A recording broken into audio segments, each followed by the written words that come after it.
everybody. It's Farmer Mike here and First Spring Farm, and we are in the middle of a giant tomato harvest. We're just picking up some heirlooms here for tomorrow's delivery, which will be Thursday's delivery. We already sent out today's. And I wanted to talk to you guys a little bit about these heirlooms.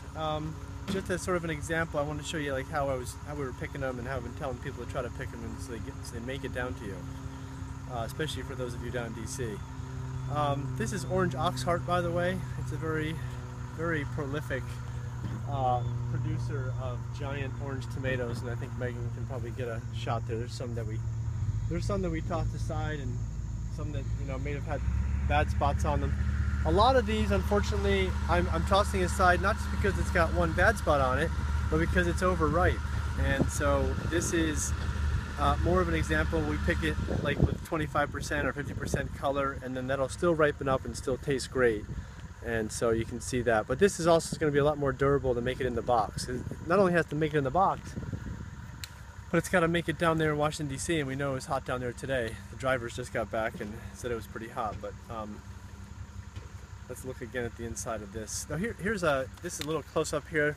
You can see there's a little bit of stink bug damage on this. This is also, I think, some more severe stink bug damage, but usually you'll see like this sort of this mottled color here, but not really that deep. But again, if I was to put that in a box, or sometimes they are put into a box unknowingly, then we may have some problems. But there's the Orange Oxheart. Obviously, you can see where it gets its name from.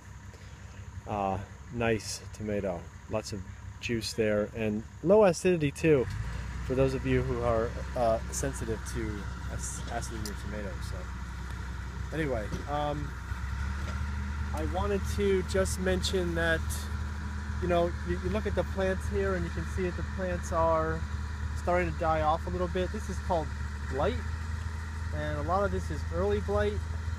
Still, it's got this yellowing with the dark spots with the yellowing around it. Late blight, we do have patches of late blight which is coming in, and late blight really kills the plants. They can live with early blight for quite a time before they take over the plant, but the early blight usually doesn't affect the fruit, whereas late blight does. So I'm going to be doing a video here pretty soon to ask you guys to see if anybody wants to become an investor in the farm. Back in the beginning of the spring, we put out a notice to, I think before many of you had signed up, we have a spring on the pond, and we've been pumping out of that spring with a gasoline motor for a number of years to get things watered out here at the farm.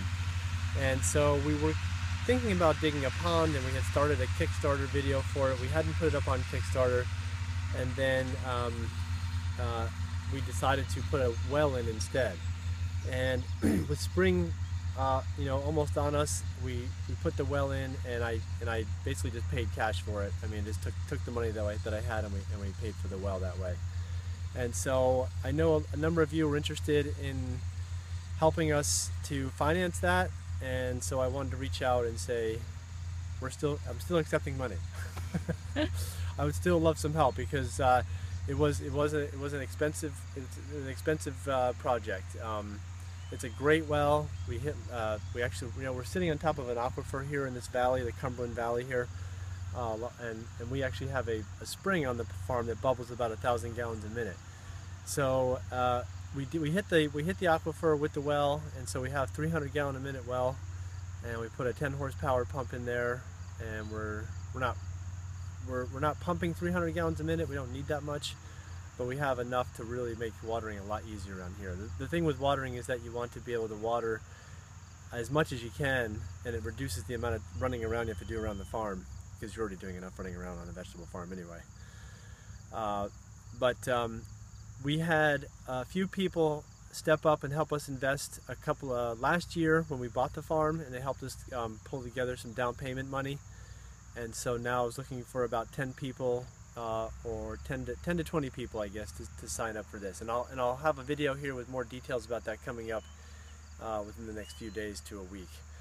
So, but it'll be something that you'll also profit from. So let me just outline it this way, and then I'm going to come up with the next one. It'll be very similar to this. The people that signed up, they paid forward 5 years into the CSA, and then they got the 6th year they'll have for free from the farm. So they pay for 5 and they get the 6th year free. And so it's sort of like the interest coming back to them or whatever, if you want to look at it that way, or however you want to look at it. But anyway, we're looking to raise some money here to pay for that. We have 3 more months of the CSA. We're almost here at the halfway point. I think next week is week 12, and so week 13 then will put us, in 2 weeks we'll be a little bit past the halfway point. But anyway, I hope you guys are enjoying the season. We are certainly excited about the heirlooms this year. I had never planted this many heirlooms before, and it's been really great because they're really easy to pick for us, and time is always a concern for us too. And then everybody got cherries this week too, so I hope you're enjoying those cherries. There's a mix there of black cherry, sun gold, pink princess, honey drop, and another red one that we can't remember the name of. So, all right, well anyway, I hope you guys are having a great week and enjoy the tomatoes, and we'll talk to you next week. Thanks.